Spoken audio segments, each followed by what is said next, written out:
नमस्कार दोस्तों। अभी हाल ही में देश के प्रधानमंत्री नरेंद्र मोदी 75 साल के हो गए हैं। ऐसे में नरेंद्र मोदी की लोकप्रियता वर्तमान समय में बहुत ज़्यादा है।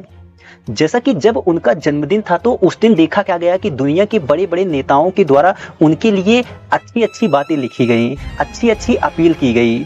ऐसे में वह उनके पीआर का कमाल था या कहें पीआर का प्रचार था या किस चीज़ का था, उस पर हम नहीं जाएंगे। लेकिन किसी भी हिसाब से अगर देखा जाए तो वर्तमान समय में प्रधानमंत्री नरेंद्र मोदी की लोकप्रियता न सिर्फ भारत में है बल्कि दुनिया में भी है। चूंकि नरेंद्र मोदी की लोकप्रियता पहले से ही बहुत ज्यादा है, नहीं तो भारतीय जनता पार्टी के अंदर, आरएसएस के अंदर एक से बढ़कर के एक नेता हैं, लेकिन नरेंद्र मोदी उन गिने चुने नेताओं में आते हैं जो कि सबसे शक्तिशाली नेता हैं। क्योंकि लगातार प्रधानमंत्री के रूप में तीसरी बार शपथ लेना अपने आप में कोई छोटी बात नहीं होती है।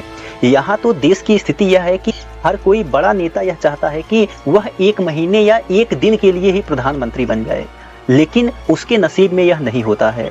लेकिन प्रधानमंत्री के रूप में नरेंद्र मोदी पिछले 10 से ज़्यादा सालों से उस गद्दी पर बैठे हुए हैं। ऐसे में कहीं ना कहीं पीछे से उनको हटाने की बहुत ज़्यादा कोशिश की जा रही होगी, लेकिन लोकप्रियता के आगे वह सब चीज़ें दिखती नहीं हैं।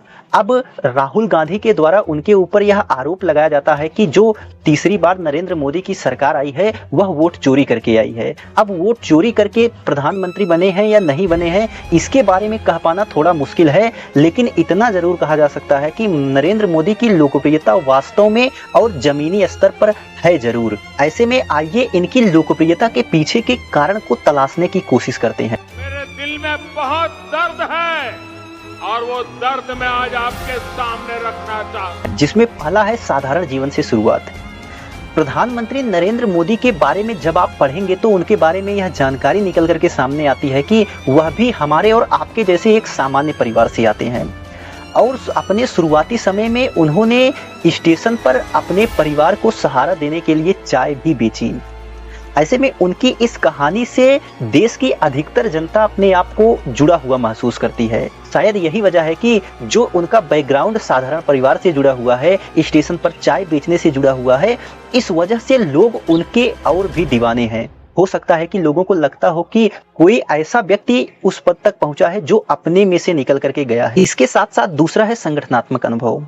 प्रधानमंत्री नरेंद्र मोदी का अनुभव बहुत ज्यादा है, चाहे वह आरएसएस में रहते हुए अनुभव प्राप्त किया हो या फिर चाय बेचकर प्राप्त किया हो या फिर गुजरात के मुख्यमंत्री के रूप में प्राप्त किया हो।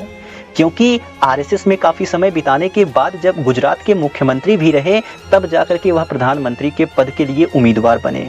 और उम्मीदवार क्या बने, उस बार के लोकसभा चुनाव में उनकी लहर इतनी थी कि आगे कोई विपक्ष टिक ही नहीं पाया। और ऐसे में संगठन के साथ रहने पर वह रणनीति सीख गए, लोगों से ज्यादा मिलने जुलने की वजह से सारी चीजों को वह समझ गए। शायद यही वजह रही कि उनका संगठनात्मक अनुभव काफी मजबूत है। और इसके साथ साथ प्रभावी व्यक्तित्व कला। प्रधानमंत्री नरेंद्र मोदी के पास प्रभावी व्यक्तित्व कला है। वह किसी भी व्यक्ति को अपने भाषणों से प्रभावित कर देते हैं। जब भी आप उनके भाषण को उठा करके देखेंगे तो आप जहां भी वह चुनाव प्रचार के लिए जाते हैं या कैसे भी जाते हैं तो उस जगह से अपने आप को इस तरह से जुड़ा हुआ महसूस कर पाते हैं कि जैसे कि लगता है कि वहीं वह पैदा हुए, वहीं के निवासी ही हैं वो, जबकि ऐसा नहीं होता है। यह उनके व्यक्तित्व का प्रभाव है जो लोगों के सिर चढ़कर के बोलता है। कभी किसी अमीर को गरीब के पैर पकड़ते देखा था? भाइयों बहनों, इसके साथ साथ जो अगला पॉइंट है वह सोशल मीडिया का उपयोग और आधुनिकता की तरफ झुकाव। प्रधानमंत्री नरेंद्र मोदी सोशल मीडिया पर काफी एक्टिव हैं और वह अपनी चीजों को सोशल मीडिया के माध्यम से लोगों के बीच रखने में भी काफी माहिर हैं। यही वजह है कि सोशल मीडिया चाहे इंस्टाग्राम हो, फेसबुक हो, ट्विटर पर हो, सभी जगह पर उनकी काफी फैन फॉलोइंग है। बहुत सारे लोग उनको फॉलो करते हैं। इसके अलावा वह मन की बात करते हैं, भले ही प्रेस कॉन्फ्रेंस ना करते हों लेकिन लोगों से जुड़ने के लिए मन की बात जरूर करते हैं। अगला पॉइंट है मजबूत नेतृत्व और राष्ट्रवाद। प्रधानमंत्री नरेंद्र मोदी की लोकप्रियता के पीछे की एक बड़ी वजह यह है कि उनका राष्ट्रवाद के प्रति नजरिया, जो उनका राष्ट्रवादी विचार है और हिंदू धर्म को आगे ले जाने का विचार है, शायद इस वजह से हिंदू लोग भी उनसे बहुत ज्यादा जुड़ते हैं और उनको हिंदू हृदय सम्राट के रूप में भी देखते हैं। खैर, प्रधानमंत्री नरेंद्र मोदी की लोकप्रियता के बारे में आप क्या सोचते हैं? हो सके तो कमेंट के माध्यम से जरूर बताएं। धन्यवाद।